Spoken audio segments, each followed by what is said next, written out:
Hi, do you remember me? I am Tom Bates, and I came from England, do you remember? And I came to Idaho, and I had a family, got married, had a family.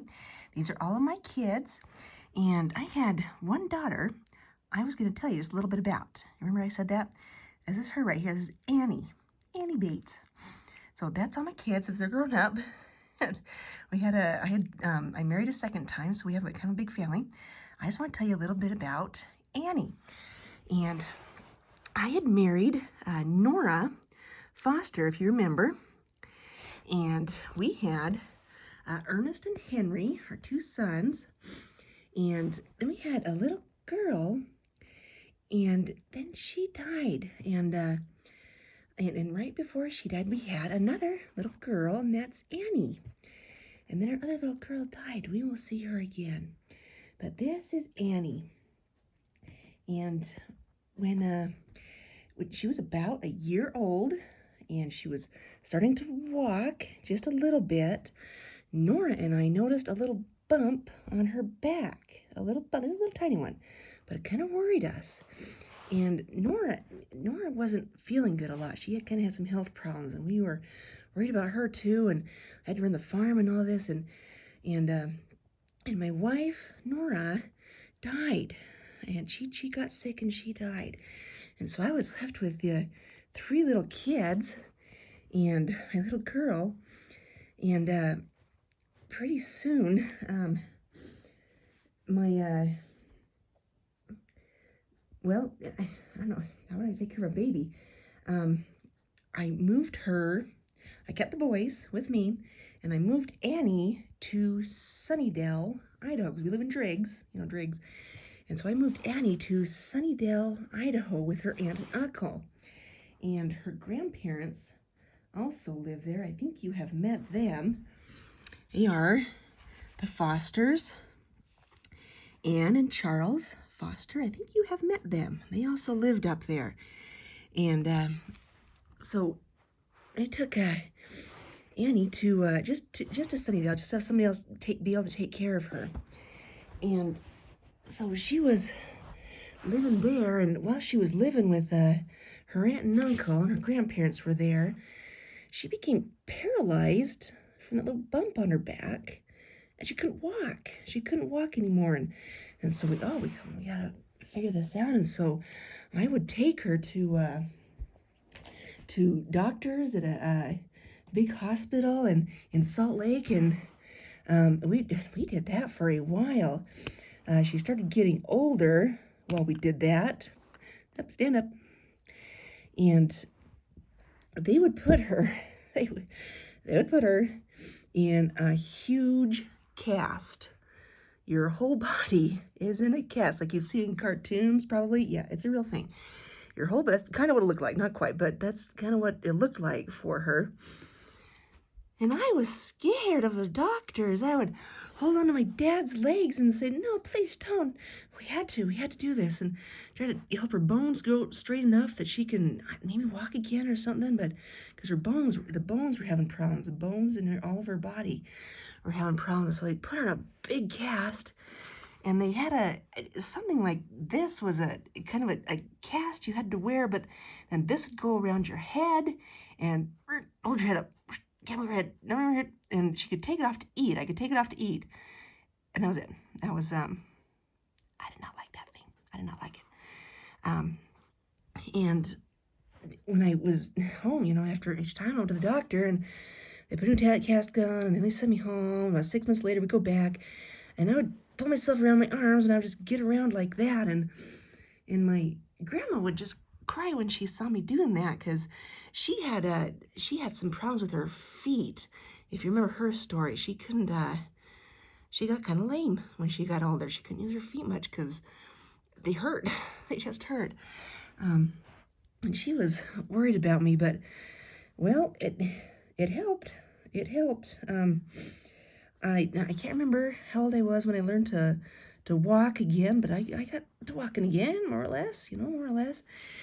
And we just and my dad took me back home, and I was so happy, and he was a good dad, and we still had the two boys and then me, and that was all. And I remember he was just mom and dad both. I remember one day he was making bread, and I climbed up to watch him make bread, and he would just take care of the house and do everything. And then we would send the boys to school, and my dad and I would pack our lunch and put our lunch in the wagon and get the lunch in the wagon and go out to the fields and work in the fields. And my dad would work and do his whatever he needs to do, and I would stay at the wagon and just kind of play at the wagon. I had my doll, and I was good, and we would just do that. It worked out. It worked out pretty well. We decided it might be easier. I was 5 years old at this time. I was 5 years old by this time, and we decided to I stayed with my dad's neighbors, and this was Mr. and Mrs. Lum Nickerson. They were just kind of interesting folks. Lum paired up with a guy once who had robbed this is our stick-up stagecoach in Yellowstone Park. I think we told you that story once, and robbed a bunch of people. And Lum spent some time in jail, and he was a nice guy. He wasn't the smartest guy, but he was a nice guy. And they didn't have any kids, and so they just took care of me, and that worked out really well. And my dad still kept the boys at home, and I stayed with them for 5 years. And my bones were doing all right. I was doing okay. It was growing kind of slow. I grew kind of slow. But I stayed with them for 5 years, and then they decided to move. They wanted to move, actually leave the country. And they had gotten really far. I really liked them. They really liked me, but my dad couldn't let me go. He's like, no, I gotta have my little girl stay here. And so I came back home again, but my dad got married again. And he got married to Louisa Foster. So I came back home, and I had 3 more sisters all of a sudden. Had Blanche, Estella, and Alice. Were her girls. And so our family grew all of a sudden. And I had some more sisters. And then my dad and her had some more kids too. Well, as I got older, now you can see what I look like as I got older, but I didn't get very much bigger. That's just kind of how it went. I was just always kind of short. This is me and my new stepmom. That's Louisa that he just got married to. That's me. I'm a grown-up, but that's how tall I am. I just never got very big. My bones didn't grow, so I had some problems with them. So, well, I got older, and I decided, well, by golly, do what I can.